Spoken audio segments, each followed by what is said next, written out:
පාන්තිර ආයතනයේ පාන්තිර නිෂ්පාදනය කරන එක විවසායකයෙක් තමයි මම. දැන් මේකේ මම මේ නිෂ්පාදනය කරන විදිහ තමයි මම දැන් ඔයගොල්ලන්ට කියන්නේ.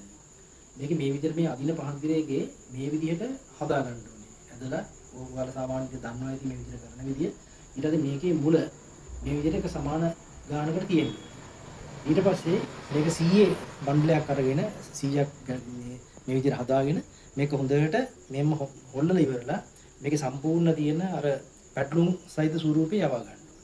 මේ යවාගෙන ඉවරලා ඊට පස්සේ මේ වගේ රබර් බෑන්ඩ්ස් අරගෙන මේ රබර් බෑන්ඩ් ටික මේ විදිහට දාගන්න.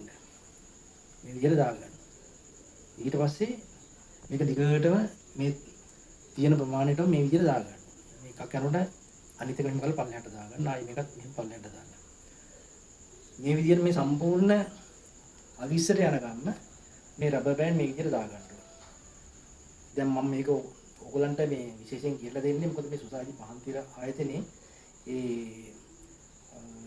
යාලා ගන්නේ හොඳම ක්වොලිටි එක තියෙන මේ පහන්තිර තමයි ඒගොල්ලෝ වැඩි මිලක් දීලා ගන්න.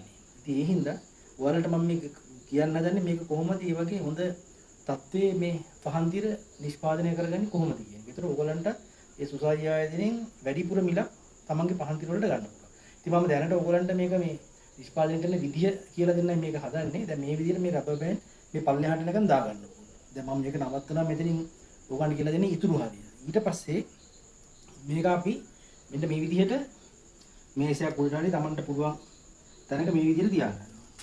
ඊට පස්සේ මෙන්න මේ වගේ අඟල් එකමාරක වගේ ස්ලෝන් බටයක් අරගෙන මේ වගේ ප්‍රමාණයකට අඟල් 3ක් වගේ අඟල් 4ක් 4මාරක ප්‍රමාණයට කපාගෙන මේ මෙතන මැද්දෙන් කපා ගන්න මේ විදිහට. මේ මැද්දෙන් කපාගෙන ඉවරලා ඊට පස්සේ ඔබට පුළුවන් මේක මේ විදිහට මේකට ඇතුල් කරන්න. එහෙම ඇතුල් කරලා මේ විදිහට දාන්න. ඊට පස්සේ ඔයාලා මේ අර ඔයාලට හම්බ වෙන රෙදි වලින් මෙන්න මේ වගේ හීනියට පටි කපා ගන්න ඕනේ. මේ හීනියට පටි කපාගෙන ඒක අරගෙන ඉවරලා මේ විදිහ අදින්න ඕනේ. මේ විදිහට අද්දාම මෙන්න මේ වගේ හීනි පටි තමයි ඔයගලන්ට එන්නේ. පුළුවන් තරම් හීනියට ගත්තා. පස්සේ ඒකෙන් කරන්නේ මෙහෙම කරලා මෙතන මේ සයිස් එකටම මේ ප්‍රමාණයටම ගැට ගහ ගන්න ඕනේ. අර මුලින් ගැට ගහගත්ත මේ ටයිට් එකට ගැට ගහගත්ත එක අපි අයින් කරනවා දැන්. ඒක මේ විදිහට අයින් කරලා දානවා. දාලා ඊට පස්සේ මේක මෙහාට එහෙම මේ ස්ටෝන් බටේ මෙහාට අරගෙන ඇවිල්ලා මේකෙන් මෙහෙම කරලා මෙතන ගැට ගහ ගන්න ඕනේ. මේ විදිහට ගැට ගහ ගන්න මේක තද කරන්න නරකයි. බොහොම සිම්පල් විදිහට මෙහෙම යාන්තම් තියාගෙන තමයි මේ ගැටේ ගහ ගන්න ඕනේ. ඒක තද කරන්න එපා පොඩ. තද කරපුවාම මේ ක්වොලිටි එක නැති වෙනවා. ඊට පස්සේ මුලින්ම මෙතනින් මේක මේ වගේ ක්‍රියා කරගෙන හොඳට මුවත තියෙන එකෙන් මෙහෙම කරලා මේක කපා ගන්න. අපි දැන් ඒක කපලා ඉවරයි. ඉන්පස්සේ මේක මෙගලා පස්සට ගෙනියලා ඔයාට පුළුවන් මේ වගේ මෙන්න මේ වගේ අඟල් 3 ඒ ලෑල්ලක් Tamanට තියෙන ලෑල්ලක් මේ වගේ ලෑස්ති කරගෙන අඟල් 3 ඉරි ගහ ගන්න පුළුවන් ඔයාලට ලේසියට. මේ වගේ අඟල් 3 ඉරි. එහෙම නැත්නම් ඔයාලට පුළුවන් මේ අඩි රූලක් අරගෙන මේකේ අඟල් හරියටම අඟල් 3ක් බලලා මේ වගේ අඟල් 3ක් බලලා ඒක ඉස්සෙල්ලම අඟල් 3ට කලින් ආයෙම මේ නූලෙන් ගැට ගහ ගන්න ඕන.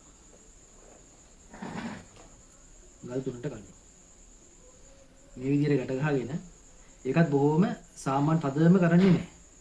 සාමාන්‍ය මේ ඇඟිල්ලේ ප්‍රමාණයට තමයි තියාගන්න ඕන. එතකොට මේකේ රවුම් බොහොම ලස්සනට පැහැදිලිව තියෙනවා. ඊට පස්සේ ආයෙම තව පොඩ්ඩක් එහාට කරලා ඊළඟ පහන්තිර ග්‍රවුන්ඩ් එකට යන්න ආයි මේ හැරින් ආයි මේ විදිහට ගැට ගන්න. ඒකත් බොහොම පරිස්සමට ගැට ගහ ගන්න ඕනේ තද කරන්න නරකයි. ඉන්පස්සේ මේකේ හරියට බලනවා අඟල් 3.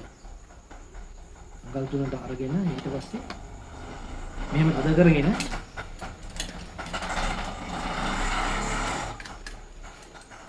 තද කරගෙන ආයිමත් අර බොහොම හොඳට මුව අතර තියෙන්න ඕනේ පීය. නැත්තම් කාරිය ඒක මේ අර ක්වොලිටි එකට එන්නේ නැහැ. දැන් ඊට පස්සේ මේක තද කරගන්න ඉන්නේ. මේ තමයි අවසාන ප්‍රතිඵලය. මේ බොහොම ලස්සනයි, බොහොම පැහැදිලි, හොඳ ලස්සනටම තියෙනවා.